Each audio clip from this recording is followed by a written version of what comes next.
Hey everyone, what is going on? I am Rob of the Howling Hour and the Knights of Horror, and one member of the Boo Bros. Now, today I'm going to talk about an event that I just actually came back from out in Thousand Oaks, California, and it was thrown on by Reign of Terror, and it was marketed as halfway to Halloween. And Reign of Terror, I've never actually been to any of their events or been through any of their mazes, so this was the first time for me.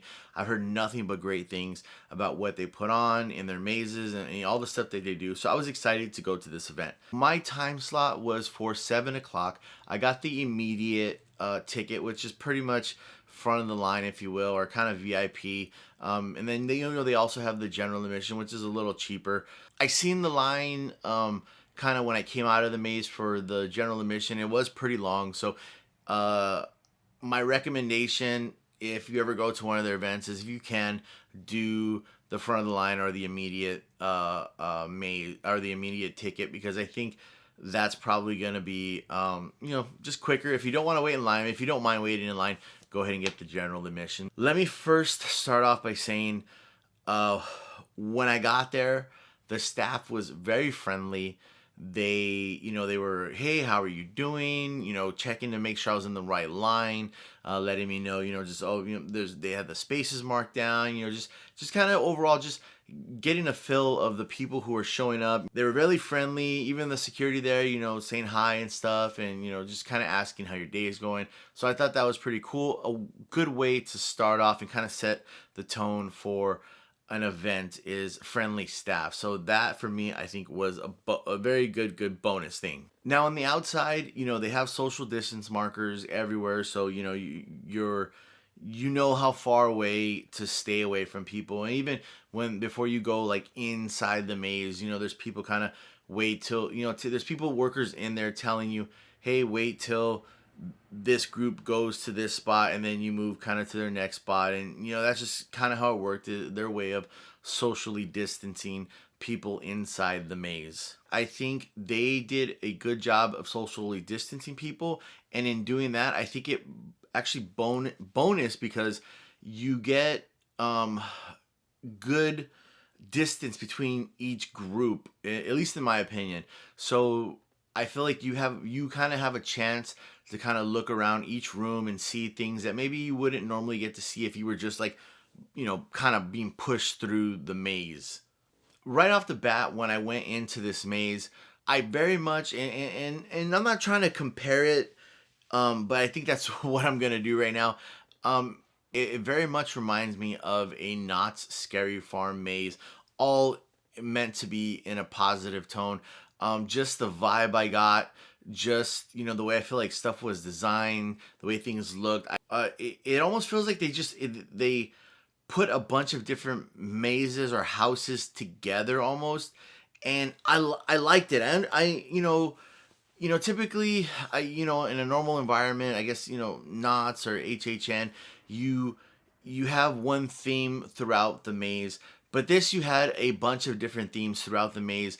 And I think they did a really excellent job of getting you through that theme part of the maze, and then getting you into the next theme of the maze, and it not kind of like bleeding into each other where you're confused, like, okay, what am I walking through now?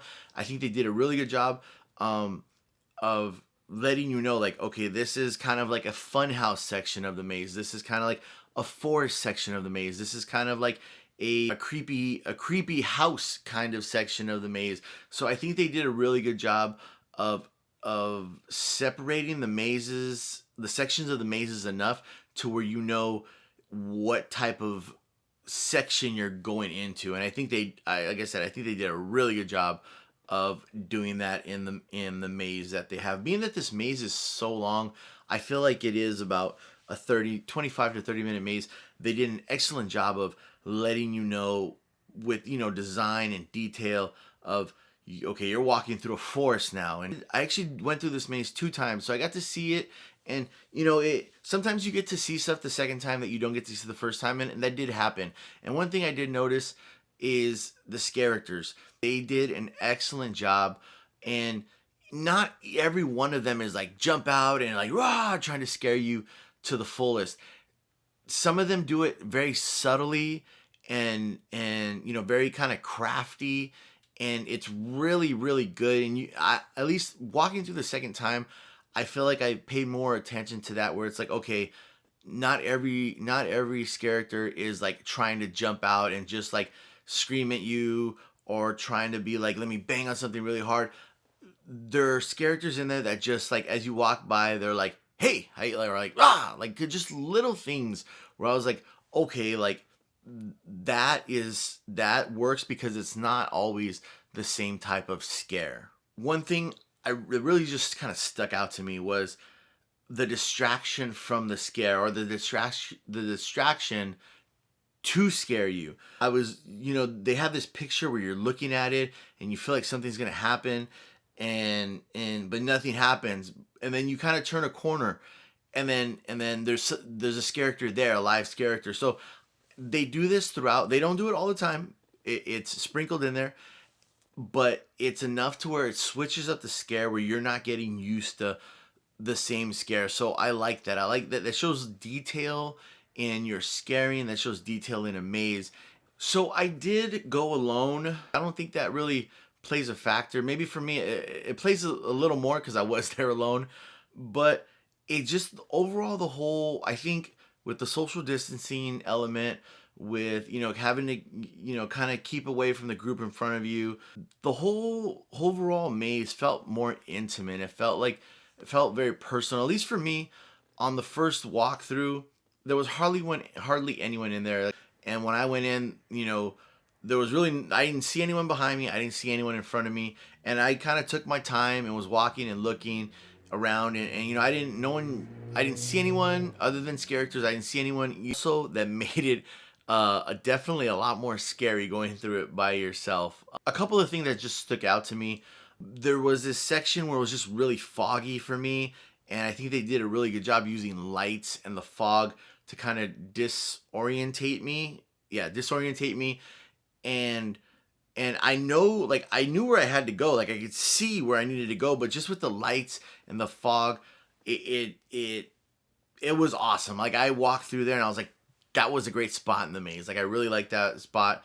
I thought it was really cool. There's a bunch of different scenes and sections that stand out. Again, I don't want to ruin anything for you, for if you decide to go to one of their mazes. The whole time I was in this maze, I was like, this is a smart scare. This is a smart scare. This is a great distraction. This right here is creative.